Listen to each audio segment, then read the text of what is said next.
Tenemos el gran lanzamiento en mis audiolibros disponibles en Vic. ¿Qué hacer con mi aguinaldo en esta época decembrina? Y todos nacimos para invertir. El link está en la descripción del podcast.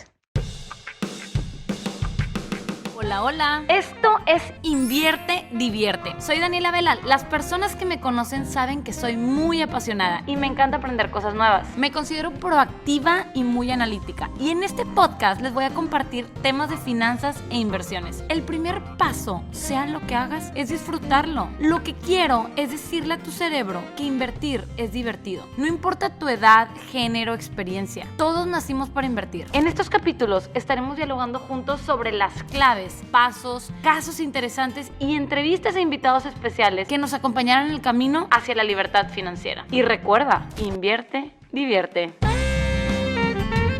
Hola, hola queridos diversionistas, bienvenidos a un episodio más de Invierte, Divierte.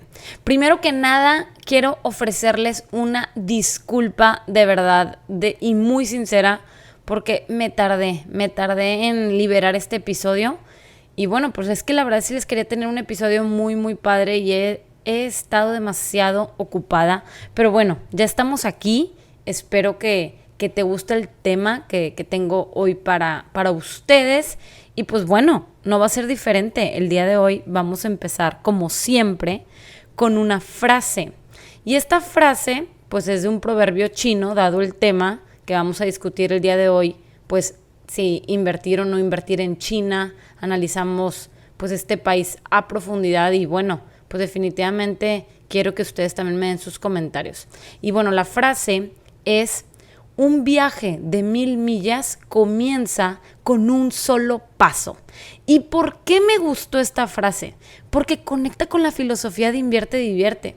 De un paso a la vez, de tener constancia y sobre todo mucha paciencia. Entonces, pues definitivamente el día de hoy vamos a ver pues China cómo ha logrado convertirse en el segundo país más grande del mundo y muchos dicen que se va a convertir en potencia.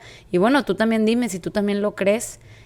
Y bueno, lo vamos a discutir. De hecho, mándenme correo a daniela@inviertedivierte.com y díganme por favor qué piensan, qué les parece este episodio, qué otros países les gustaría que analicemos, si quieren que analicemos algún sector, si quieren que analicemos alguna empresa, etcétera, etcétera. Ustedes díganme que este espacio es para ustedes y definitivamente pues yo quiero estar creando el contenido que definitivamente les gusta, les apasiona y les vaya a servir, ¿no? Pero bueno, vamos ahora sí a comenzar con este gran tema y la gran afirmación o pregunta es que China es la siguiente potencia mundial. ¿Seguro has escuchado esto alguna vez?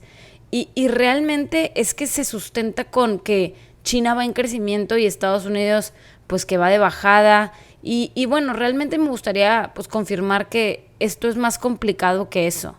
Y bueno, para poner un poquito de estructura, pues el día de hoy vamos a analizar y hablar pues sobre la situación actual de China, su economía y como civilización tal cual, un poquito de su historia económica y pues el futuro, ¿no? El futuro de este país, cómo estamos actualmente y bueno, sí, invertir o no invertir, qué factores tomar en cuenta. Y ojo, este episodio no pretende dar ningún tipo de recomendación, sabes que es 100% informativo y bueno, pues gracias por acompañarme en este análisis. Y vamos a comenzar definitivamente con la situación actual. Y bueno, es que realmente este sí es un super fact y es que China es la potencia industrial más grande del mundo.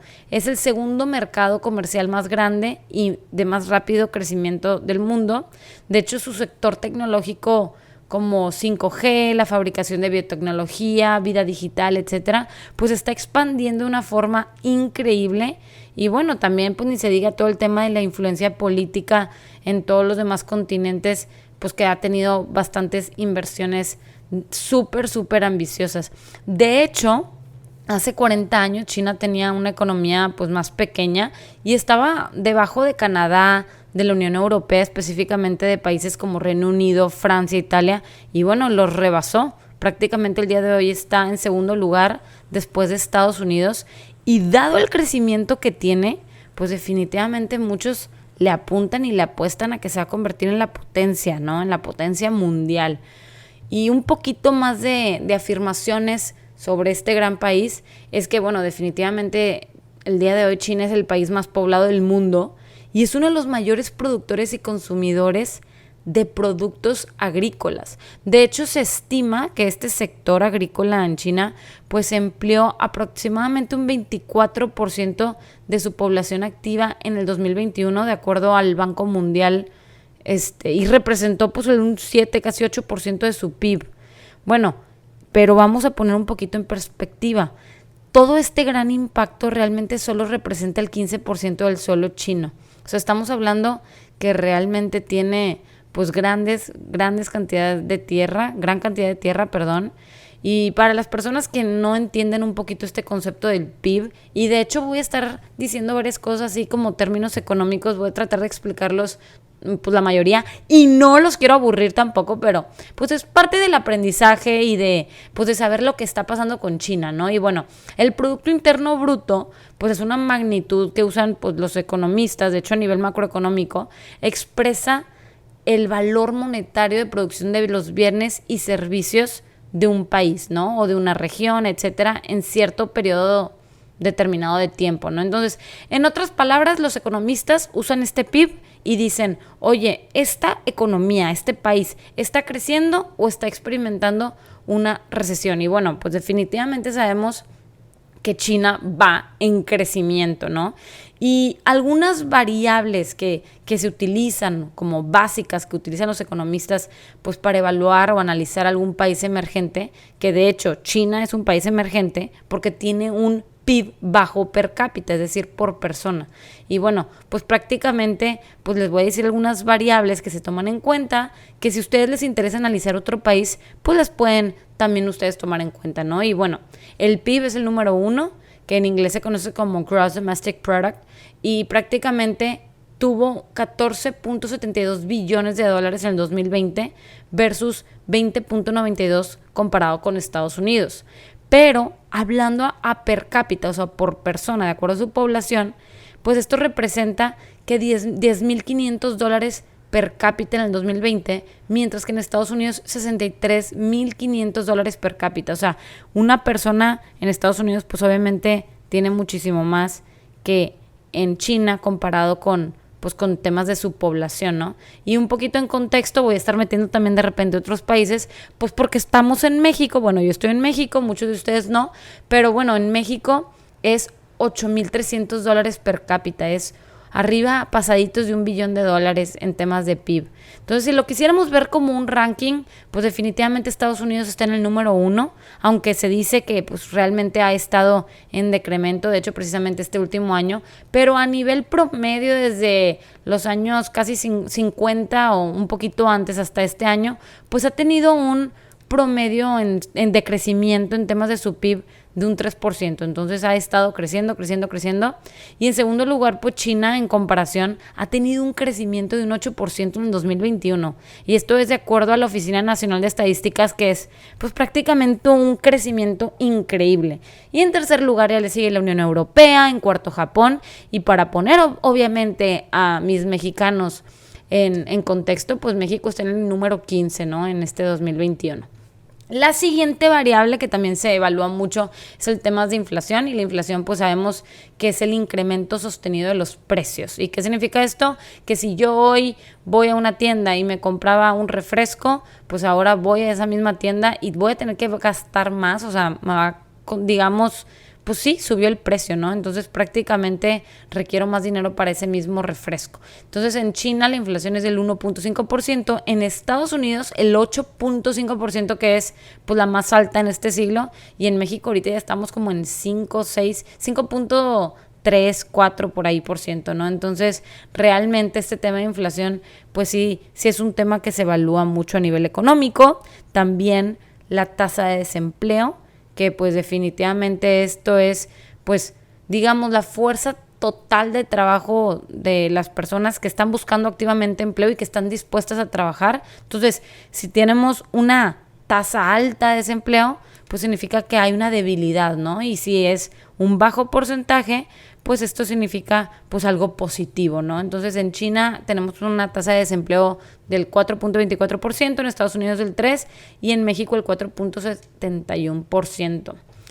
Siguiente variable, y por favor no se me mareen, les voy a enumerar variables y ahorita ya vamos a la carnita del episodio, pero también tenemos que considerar todo el tema de las tasas de interés. Las tasas de interés pues son el costo que pagan por el uso del dinero pues de otra persona, inclusive pues obviamente realmente cuando la Fed o el equivalente en tu país cambia la tasa de interés, pues afecta toda la economía, afecta todo el mercado bursátil y obviamente pues prácticamente esto significa que para las empresas estar consiguiendo ese financiamiento, pues se vuelve muchísimo más difícil, pues porque les cuesta más, ¿no? Entonces, obviamente esto tiene un súper impacto en la bolsa de valores. En China se tiene una tasa de interés del 2.85%, Estados Unidos ahorita tiene 0.25% y México 6.25%. De hecho, se prevé que vayan a subir estas tasas. Esto significa que van a venir unas temporadas difíciles para la bolsa, pero acuérdense que toda la vida les he dicho que también significa sinónimo de oportunidades. Y tú vas a preguntar ¿por qué? Porque los inversionistas pues van a tener pues su dinero obviamente en instrumentos y tal, y las empresas van a estar batallando para financiarse. Entonces al batallar, para financiarse, pues les va a costar caro ese dinero. Eso puede impactar en muchas empresas o en algunas va a estar pues fluctuando mucho la bolsa y bueno, pues podemos ir viendo y hacer nuestros análisis para ver qué oportunidades podemos ver por ahí, ¿no? La última variable, para que no se me aburran, pues es el tema de la deuda pública. Esto es pues qué tan endeudado está el país, ¿no? Y bueno, pues China está endeudado con 7 trillones de dólares, que representa un 66% de su PIB en el 2020. Estados Unidos, 10.4 trillones, 137% de su PIB en el 2021. Y México, pues más del 50% de su PIB, con exactamente arriba de 447 mil millones de dólares. Y bueno, pues ya, no los quiero marear. Pero sí les quiero también seguir explicando unas cositas a nivel economía, porque es importante para entrar un poquito en la historia, ¿no? Y se me hace que esta parte del episodio la debí de haber puesto al final, quizás, porque ahorita han de estar corriendo, han de estar manejando, no sé qué andan haciendo y seguramente van a decir, no, hombre, esto ya empezó como una clase. Pero definitivamente, pues, tenemos que entender, ¿no? Si nosotros vamos a tomar una decisión de inversión y vamos a analizar un país, pues tenemos que hacer un análisis macroeconómico, tenemos que entender estas variables y tenemos que entender cómo funcionan, ¿no?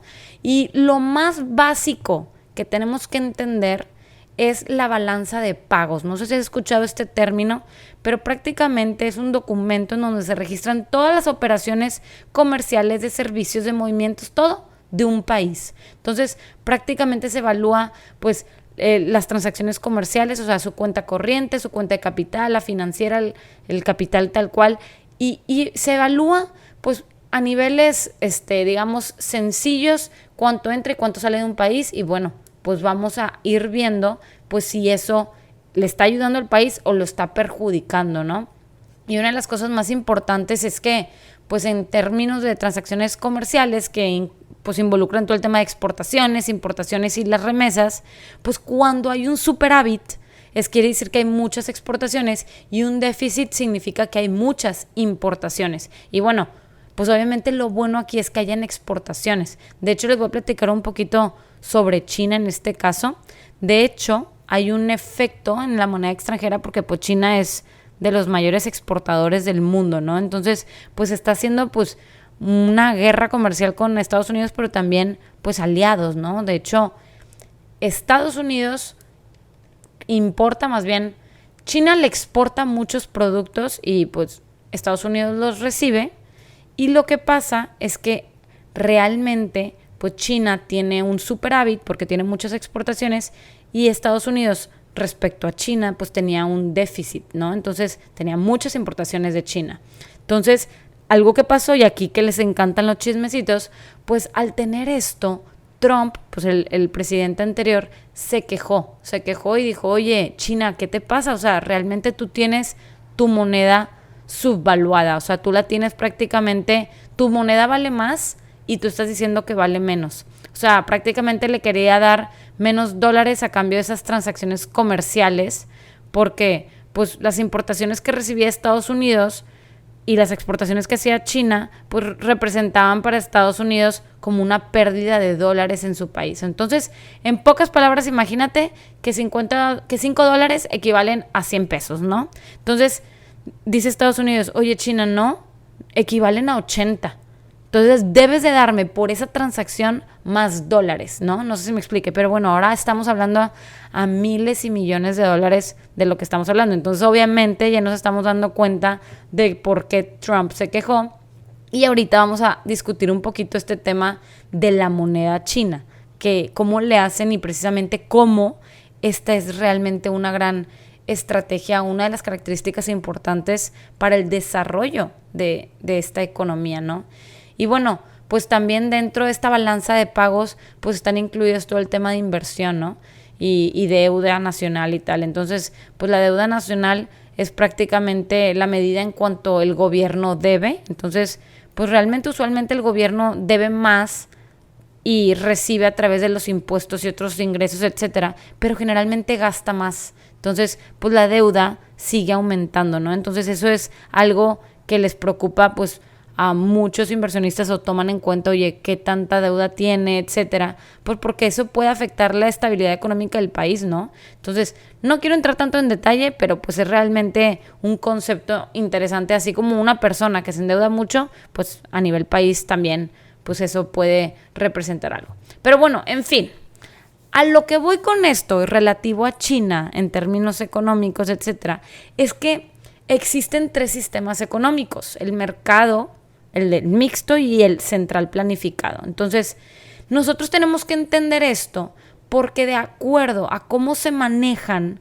estos sistemas, pues afecta a una serie de decisiones en términos de política monetaria, fiscal, whatever, que afectan al crecimiento de un país, ¿no? Entonces, eso, si nosotros lo llegamos a entender, y no quiero que te vuelvas un economista experto, ni yo lo soy, aquí el tema es que mientras nosotros podamos estar evaluando este tipo de decisiones que toman los países, pues podemos ir detectando oportunidades, ¿no? Entonces, vamos a entender en términos básicos la economía de mercado, que es pues el primer sistema económico. Este es un sistema en donde la oferta y la demanda están dirigiendo los bienes y los servicios. En otras palabras, digamos que no existe una autoridad central que está interviniendo y prácticamente como la oferta y la demanda, o sea, como la gente esté queriendo ese producto o servicio, pues va a bajar o va a subir su precio. Y seguramente vas a decir, oye, y Dani, ¿me puedes decir algún ejemplo de un país que tenga una economía de mercado? Pues mira, realmente a nivel real no existe una perfecta economía de mercado.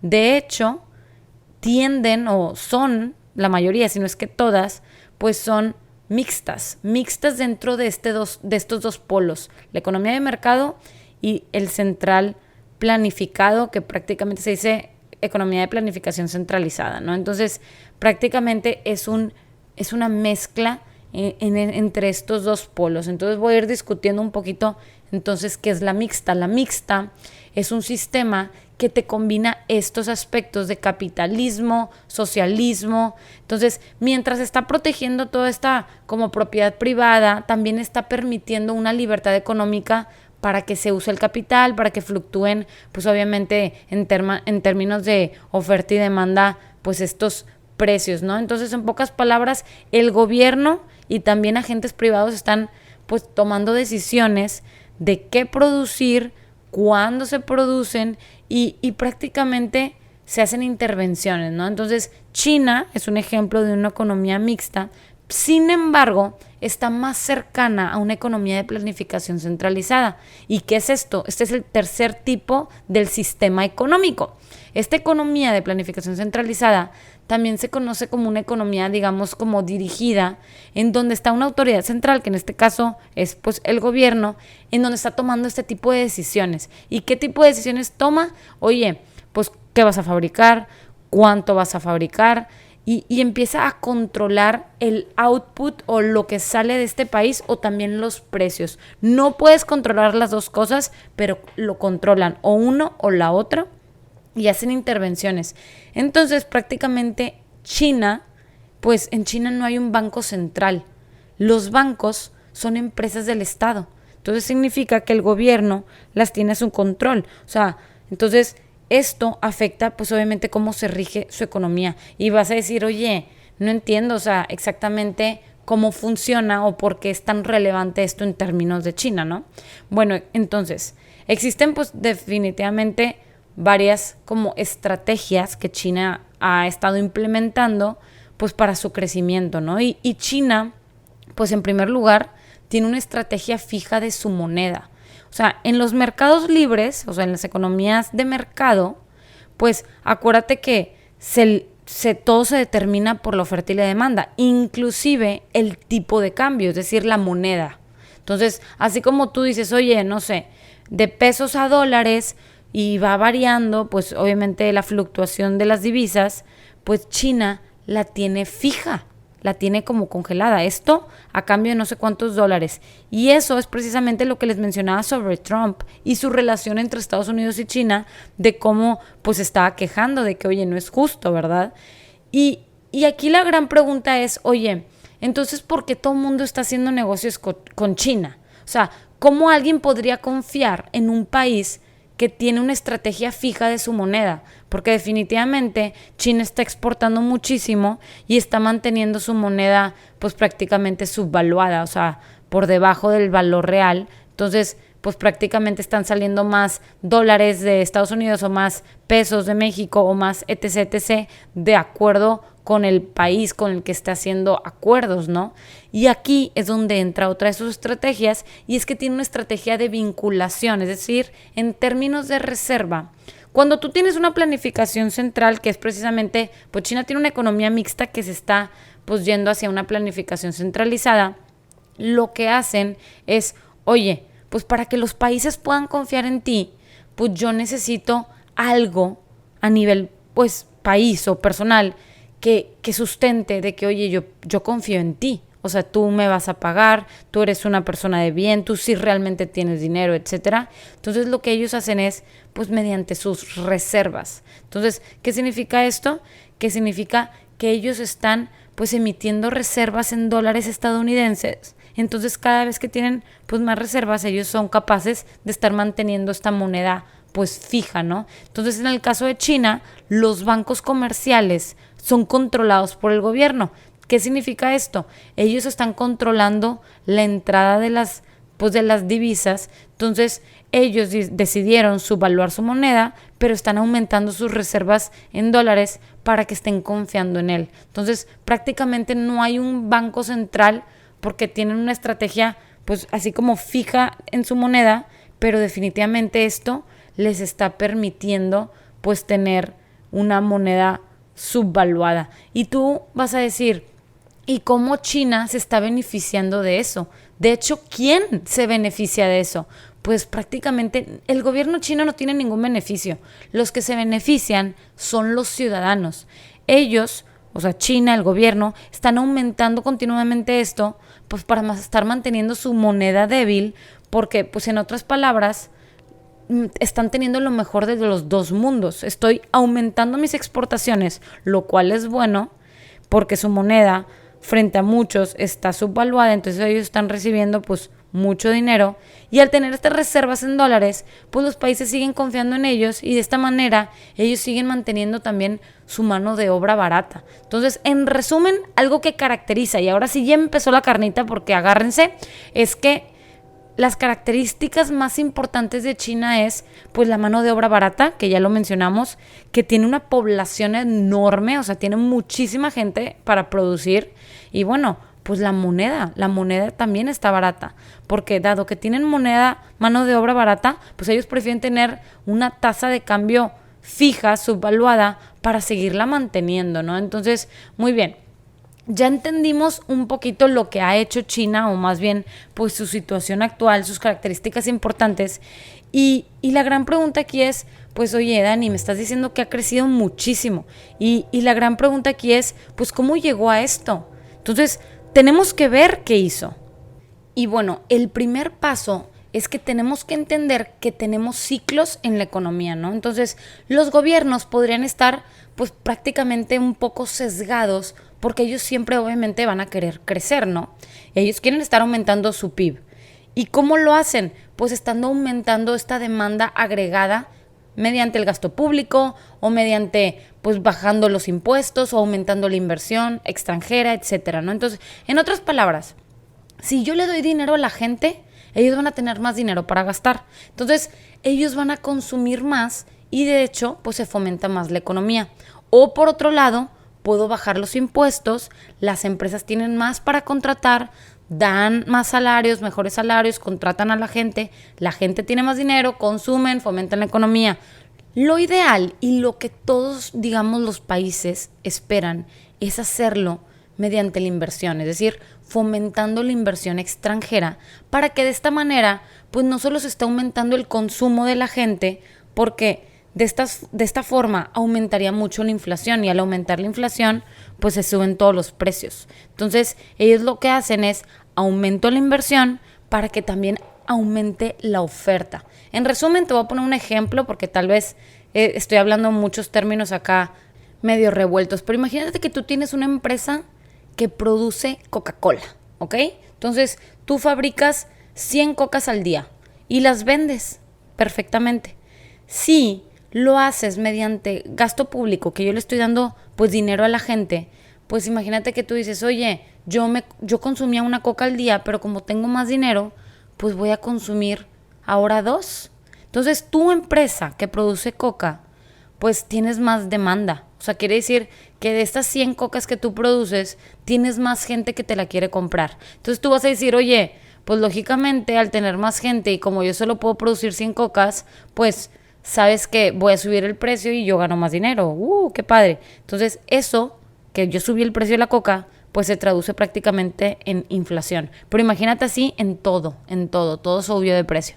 Ahora, si yo lo hago mediante la inversión, si yo como gobierno estoy fomentando este crecimiento mediante la inversión, lo que vamos a hacer es que yo, empresa que produce coca, ya no voy a producir 100 cocas, ahora voy a producir 200. Entonces, al mismo tiempo que la gente está teniendo más dinero para comprar cocas, yo, empresa, también estoy teniendo más dinero para producir más cocas. Entonces, ¿está creciendo mi economía? Sí, porque produzco más cocas y porque la gente tiene más dinero, pero al mismo tiempo estoy controlando esta inflación.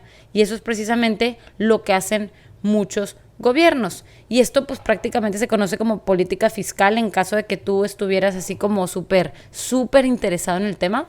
Pero bueno, obviamente esto lo hacen pues de muchas otras formas. También lo pueden hacer mediante la que se conoce como su política monetaria, que obviamente estoy segura que has escuchado el término de tasas de interés, reservas, etcétera, etcétera, ¿no? Entonces, en una economía de mercado, que es la que se rige pues libremente, por ejemplo, Estados Unidos, bueno, obviamente es mixta con una tendencia a una economía de mercado, pues ellos están controlando la inflación a través de la tasa de interés que afecta el consumo.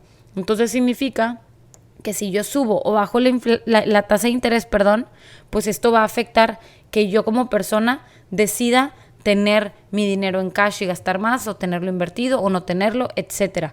Y a nivel, en una economía de planificación centralizada, pues el gobierno está controlando a los bancos. Entonces ellos, al tener control sobre los bancos, pues ellos están controlando esta tasa de interés. Entonces, pues bueno, en resumen, ahora sí ya, se los prometo, ya se terminó la clasecita mini de economía y espero que hayan aprendido algo. Ahora vamos a empezar a hablar, pues, de lo que es realmente la historia de cómo China llegó a este gran crecimiento, ¿no? Y bueno, aquí poniéndote un poquito en contexto, en el 2008, en la crisis de Estados Unidos, en la crisis hipotecaria, pues China quería fomentar este consumo, entonces decidió fomentar la demanda agregada a través de la inversión y construyó pues muchas casas en China, ¿no? Y después de esta crisis, pues ya que tenía una economía sólida, ya que tenía mucha credibilidad, la cual es pues obviamente súper importante para todo el tema del crecimiento, pues tras esta crisis su economía se recuperó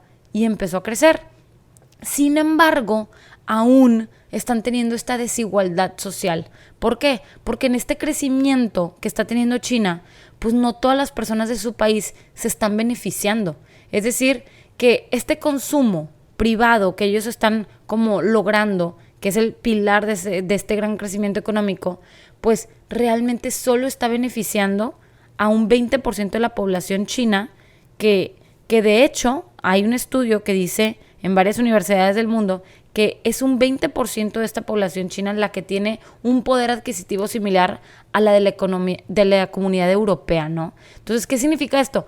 Que un 80% están viviendo en un supergrado de pobreza, tienen bajos ingresos y están teniendo poco o casi nulo el acceso al crédito. Entonces, la gran pregunta aquí es si este 80%, que es precisamente un equivalente a arriba de 1 billón de personas, están preparadas para para esta gran tendencia de consumo.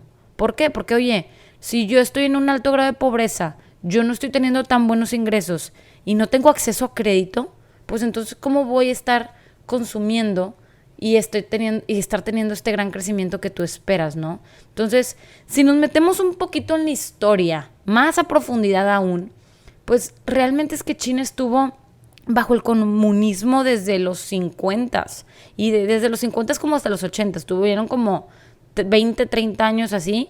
Y bueno, habían pasado por guerra, su gobernante en ese momento quería reorganizar y administrar toda la sociedad y dijo, yo quiero reconstruir esto en una economía pues que fue súper dañada por las décadas y décadas de guerra. Entonces empezaron a impulsar regulaciones basadas en esta planificación centralizada y precisamente en esos años pues China era más que nada un productor agrícola, es decir, se basaba prácticamente en temas de agricultura y las empresas, que eran prácticamente la mayoría pues estatales, eran grandes industriales y lo que quieras, pero eran muy ineficientes, tenían pues mucho personal y tenían pues muy baja tecnología o casi obsoleta se podría decir. Pero en los 90, o sea, ya después de 30 años, hicieron una reforma y entonces empezaron a avanzar hacia una economía de mercado, es decir, un poquito más parecido como a Estados Unidos.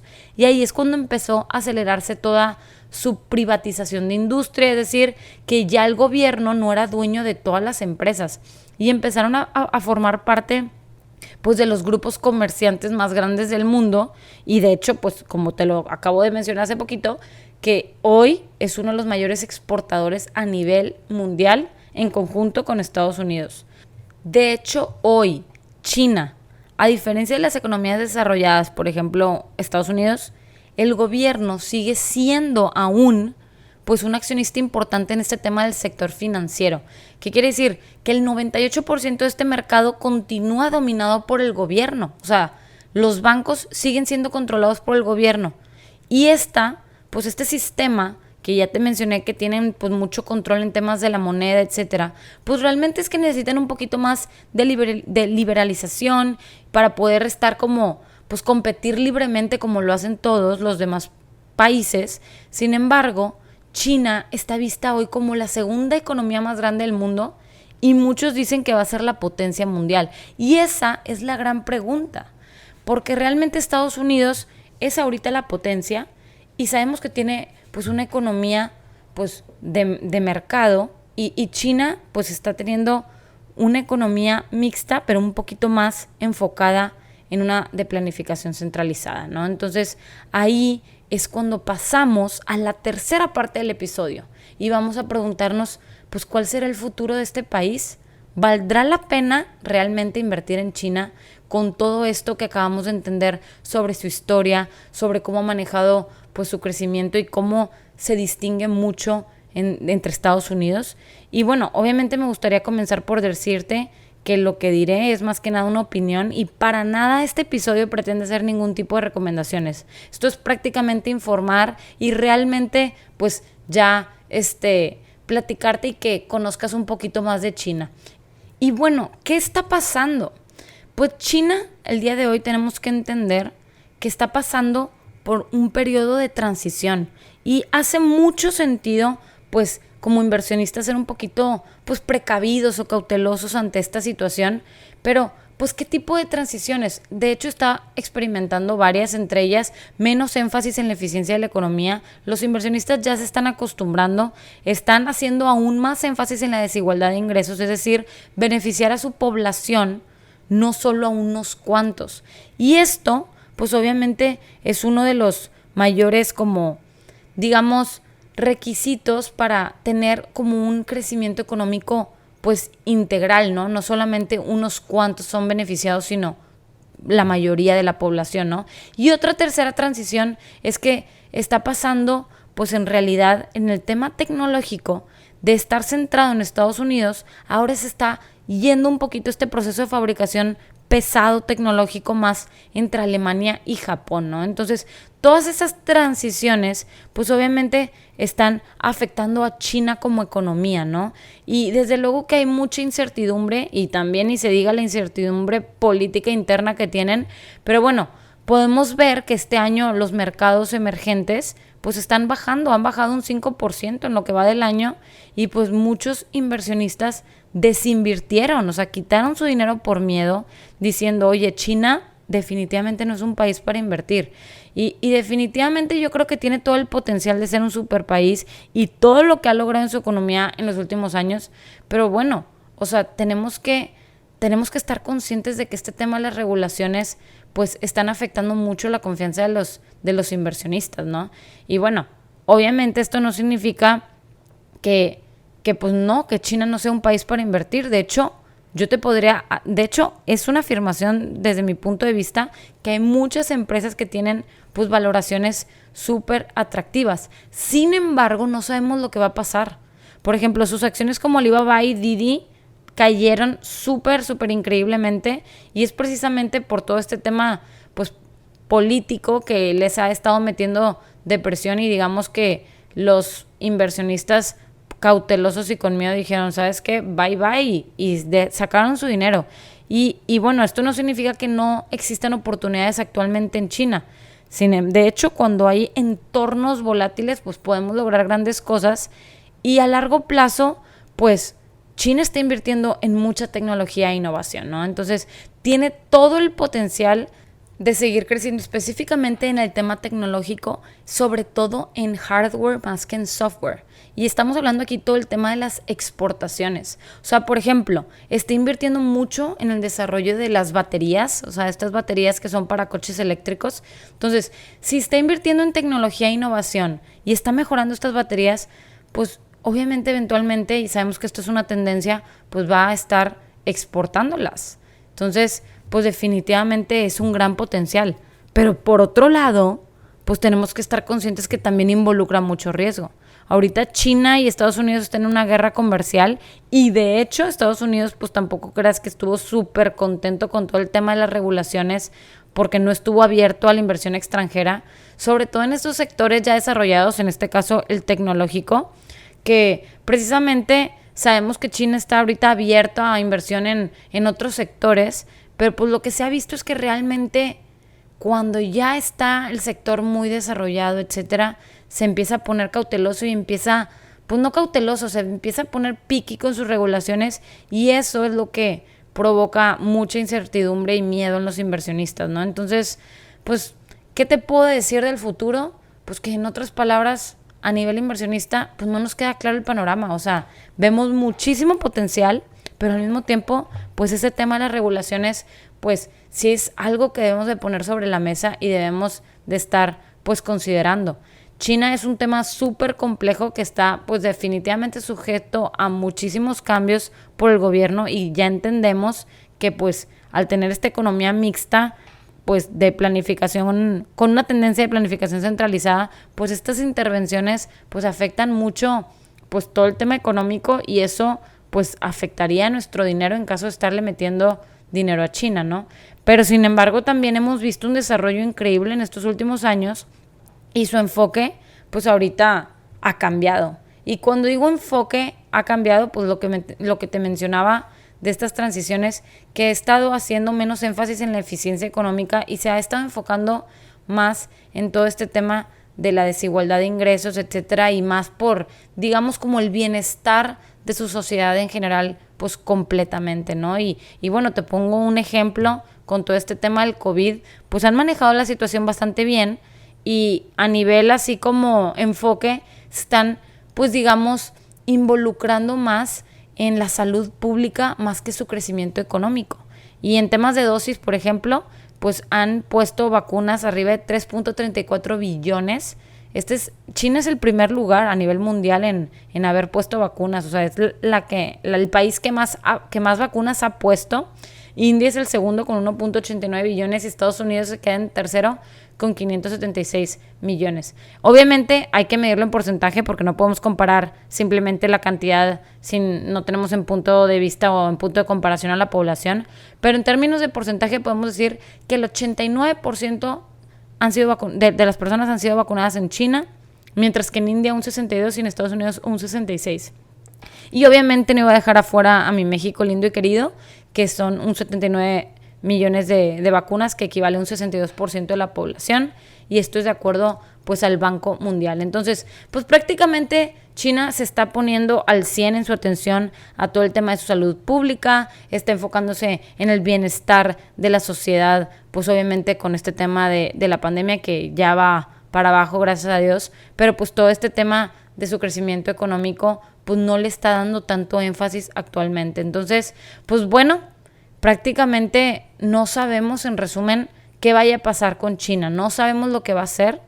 Lo que está pasando no hace que China no sea un país para invertir. Solo significa que pues definitivamente van a ser pues meses difíciles y debemos de ver qué tipo de movimientos va a hacer en cuanto a este tema de sus regulaciones. De hecho, se espera y dicen que van a estar bajando.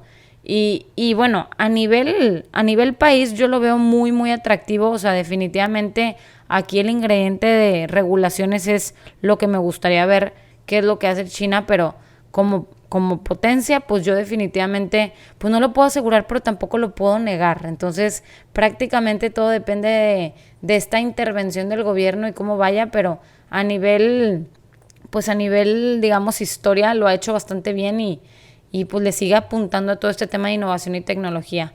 Pero bueno, como te dije, querido diversionista, esta no es ninguna recomendación. Este episodio te busca informar y de verdad espero que te haya gustado. Y bueno, espero que con esto te puedas apoyar de hacer más a profundidad tus análisis, no solo de este país, sino de otros países que te interesen. Y bueno, nos vemos en el siguiente episodio de Invierte, Divierte. Ay, y por cierto, si no has escuchado mis audiolibros, dales clic aquí en el link de la descripción y escúchalos y dime qué te parecen. También tengo un curso digital sobre cómo invertir en la bolsa de valores. Lo puedes encontrar en www.inviertedivierte.com/stocks. STOCKS. Y bueno, si a nivel general te interesa conocer más de recursos gratuitos como plantillas, minicursos, etcétera, todo, inclusive el tema de los audiolibros, los puedes encontrar en mi bio en www.inviertedivierte.com/b de burro y o bio. Y si quieres saber más episodios, pues se liberan cada 15 días en Invierte y Divierte, a excepción de lo siento. Y espero que te haya gustado. Y también me puedes encontrar en el podcast de Finanzas en órbita para hablar más sobre inversiones. Y bueno, nos vemos, como siempre, un gustazo. Gracias por quedarte hasta el final. Una disculpa por lanzar, digamos, un par de días después este episodio. Pero bueno, de verdad espero que te haya gustado, que te haya pues iluminado algo, que te hayas quedado con algo de economía. Y bueno, queridos diversionistas, ya sabes que dicen que el que mucho se despide no se quiere ir. Entonces ahora sí ya me despido. Un abrazote, muchas gracias. Nos vemos en el siguiente episodio de Invierte Divierte. Bye bye. Hola. Esto es Invierte Divierte. Soy Daniela Velal. Las personas que me conocen saben que soy muy apasionada y me encanta aprender cosas nuevas. Me considero proactiva y muy analítica. Y en este podcast les voy a compartir temas de finanzas e inversiones. El primer paso, sea lo que hagas, es disfrutarlo. Lo que quiero es decirle a tu cerebro que invertir es divertido. No importa tu edad, género, experiencia. Todos nacimos para invertir. En estos capítulos estaremos dialogando juntos sobre las claves, pasos, casos interesantes y entrevistas a invitados especiales que nos acompañarán en el camino hacia la libertad financiera. Y recuerda, invierte, divierte.